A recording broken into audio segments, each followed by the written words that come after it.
புராண கதைகளின்படி அனுமனின் குரு சூரிய பகவான். இவர் அனுமனுக்கு அனைத்து கலைகள், ஞானம் ஆகியவற்றை கற்றுக் கொடுத்தார். மொத்தமுள்ள 9 விதமான வித்யாக்கள் எனப்படும் ஞானங்களில் 5ஐ மட்டுமே அனுமனுக்கு கற்றுக் கொடுத்தார் சூரிய பகவான். மற்ற 4 ஞானங்களை கற்றுக் கொடுக்க மறுத்துவிட்டார். காரணம், திருமணமானவர்கள் மட்டுமே அந்த 4 ஞானங்களையும் கற்றுக்கொள்ள முடியும் என கூறிவிட்டார். அனுமன் திருமணம் செய்து கொள்ள வேண்டும் என்றார் சூரிய பகவான். அனுமன் பிரம்மாச்சாரி என்பதால் கெட்டான நிலைக்கு ஆளாக்கப்பட்டார். சங்கடமான சூழ்நிலையாக இருந்தாலும் இறுதியாக குருவின் பேச்சிற்கு கீழ்ப்படிய வேண்டும் என்பதற்காக திருமணம் செய்வதற்கு ஒப்புக்கொண்டார். ஆனால் எந்த பெண்ணை திருமணம் செய்து கொள்வது, சரியான பெண்ணை எப்படி தேர்வு செய்வது என்பது அனுமனுக்கு மிகப்பெரிய பிரச்சனையாக இருந்தது. அனுமனின் பிரச்சனைக்கு தீர்வு சொன்ன சூரிய பகவான் தன்னுடைய மகள் சுவர்சலாவையே அனுமனுக்கு திருமணம் செய்து வைப்பதாக கூறினார். அதை அனுமனும் ஏற்றார். சில நாட்களில் அனுமனுக்கும் சுவர்சலாவிற்கும் திருமணம் நடைபெற்றது.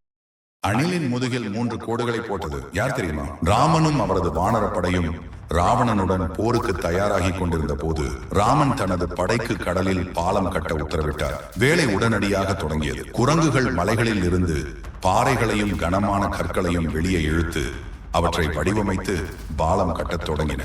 ஆயிரக்கணக்கான குரங்குகள் இரவும் பகலும் உழைத்து நீண்ட நேரம் எடுக்கும் சவாலான பணி. ஒரு நாள் ராமர் ஒரு சிறிய பழுப்பு நிற அணிலை கவனித்தார். அணில் வாயில் சிறிய கூழாங்கற்களுடன் கடற்கரையில் ஏறி இறங்கியது. ஒரு பெரிய குரங்கு தனது முதுகில் ஒரு கனமான கல்லை சுமந்து கொண்டு அணிலை பார்த்து கிட்டத்தட்ட தடுமாறியது. குரங்கு இடியுடன் கூடிய குரலில் கத்தியது, நீ சின்ன அணில், நீங்கள் என் வழியில் இருக்கிறீர்கள்.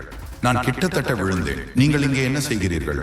நான் ராமருக்கு பாலம் கட்ட உதவுகிறேன். அவருக்காக கடினமாக உழைக்க விரும்புகிறேன். குரங்கு உறக்க சிரித்து மற்ற குரங்குகளிடம், அதை கேட்டீர்களா? அணில் தன் கூழாங்கற்களால் பாலம் கட்டுகிறது. கோபம் கொண்ட குரங்கு ஒன்று அணிலை வாளால் பிடித்து வெகு தூரம் எறிந்தது. இதனை பார்த்த ராமர் அணில் கீழே விழுவதற்கு முன் அதனை பிடித்து பத்திரமாக கீழே வைத்தார். மேலும் வானரங்களை பார்த்து, நண்பர்களே, நீங்கள் மாபெரும் பலசாலிகள்.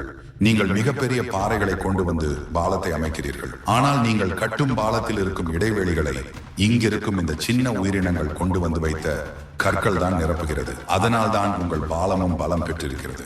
இந்த சிறிய துகள்களில் இந்த அணிலின் பங்கும் இருக்கிறது. ஆனால் உங்களுக்கு உதவியவரை நீங்கள் இப்படி கோபத்தில் தூக்கி எறிகிறீர்களே என்று கூறினார். இதை கேட்ட வானரர்கள் வெட்கி தலை குனிந்தனர். ராமர் அணிலை பார்த்து மெதுவாக, என் அன்பான அணில், என் படையால் உனக்கு ஏற்பட்ட காயத்திற்கு வருந்துகிறேன். நீ எனக்கு செய்த உதவிக்கு நன்றி. தயவு செய்து சென்று உங்கள் பணியை மகிழ்ச்சியுடன் தொடருங்கள் சொல்லி அணிலின் பின்பகுதியை விரல்களால் மெதுவாக தடவ இறைவனின் விரல்கள் அதை தொட்ட இடத்தில் 3 கோடுகள் தோன்றின.